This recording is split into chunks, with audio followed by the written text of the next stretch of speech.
I am not gonna lie, you guys. Today I am struggling. Last night I was up so much with my daughter. She was crying a lot. She was pooping a lot. She just turned 6 months old a few weeks ago, and we just started giving her solids. And she doesn't like a lot of them, but she does like those little happy, I think they're called Happy Baby little fruit pouch things. And I guess she ate too much of that, and her stomach was so upset. So I'm surviving off very little sleep. Um, but anyway, this dough, this is just for personal use because I don't know how well my loaves do. When I put the when I put the last night I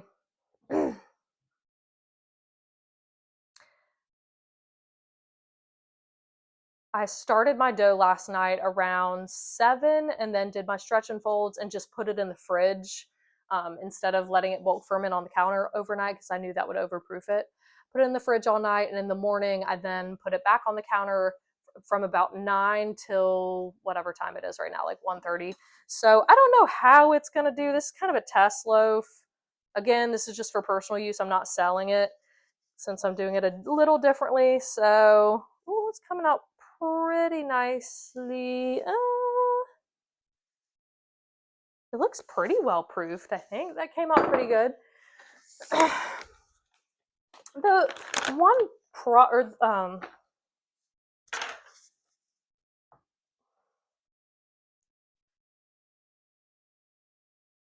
this is the hardest part for me, the shaping part.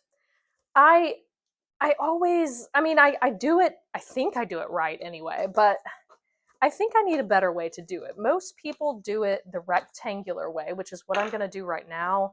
I think maybe I'll try something different. Since I'm not selling this, let me try something different and see how it goes. Because this is still trial and error over here. I mean, I do think I make good loaves. I always tell people, and I've said this before, if you don't like it, you get your money back, or I'll make you a loaf a different way and try something different. Because obviously, I'm just starting out at this, and I want everybody to be satisfied. But I know that sometimes they're not amazing. So, or they're not going to be like, sometimes they turn out gummy. Sourdough is kind of a gummy bread in general, slightly anyway. It's really hard to get that fluffiness to it. But that is what I go for, is the fluffiness. Some people like the gummy though. So let's see. I kind of stretched it out into a rectangle.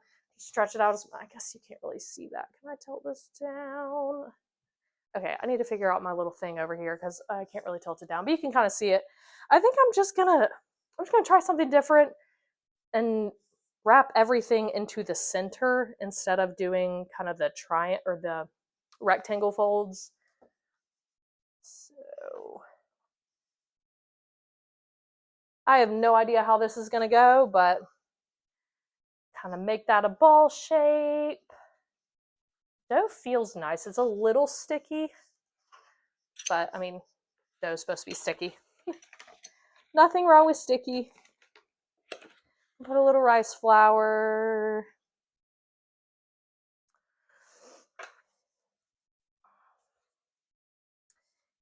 We will do our candy cane motions. Push, turn, pull. Push, turn, pull. Push, turn, pull.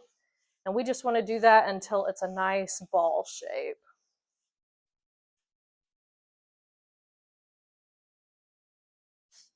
I'm not wearing my apron. I just realized I forgot to put it on. I also forgot to put my hair up. I am very hot. Always. Oh my gosh. Since being postpartum, or since having a baby, I was already hot natured, but now I am hot all the time. Like, I don't know if that's because my weight is a little higher or just the hormones or both. Probably both. I think this is going to turn out well. This is the hardest part for me because, like, I want to get it into a perfect ball. And I always see people online get theirs into a perfect ball, and mine rarely is. It's usually like well, a little better than that. Let me keep going. Because my loaves, I mean, not that it affects the taste, but I want them to be prettier. That's what I'm working on lately. I want them to look nicer because I'm not the best at scoring and everything. So, and they usually come out a little shaped a little funky, but so I don't know why. I don't know why it's hard for me to get this ball shape. If you have any tips, drop them below. I would love some tips because I followed what I have known to do, just this push and pull motion. Try not to pop the bubbles. I just popped one, no big deal. It's still nice and bubbly. So yeah, mine usually looks like this. And I feel like people's online look so much better. And I'm like, how do y'all do that? But once I put it, let me get it a little more ball shaped. Push and pull a couple more times. That surface tension.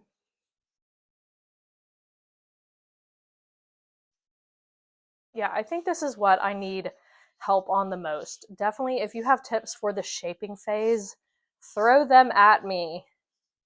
So we have our banneton. Then we're going to put seam side up. And then I like to wet my hands and kind of try to smooth those seams at the bottom.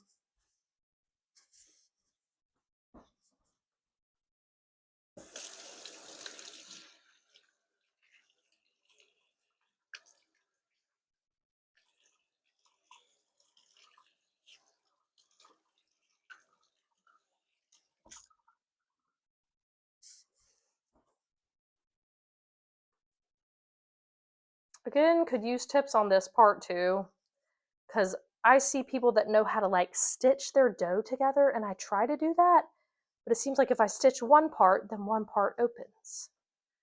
So I just kind of wet it and or wet my hands, wet the dough a little bit, and try to close up those little holes. Which honestly, to me, this part isn't that important. It may be important to other people, but it's the bottom of the loaf. It's not going to change the taste, and you don't really see it. Again, I am working on presentation though, so maybe I should work on the bottom of the loaf too. I just never look at the bottom of my loaves. Okay, so that's decent to me. Well, that's decent to me, and you see how it's not a perfect like ball shape. Is it supposed to be a ball shape? That's what I'm trying to figure out, because again, loaves taste great, but they're sometimes a little funkily shaped. Funkily? Whatever.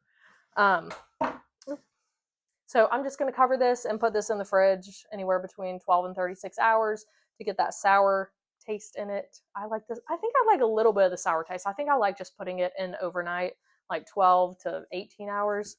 And we'll see how it goes. Y'all have a great day.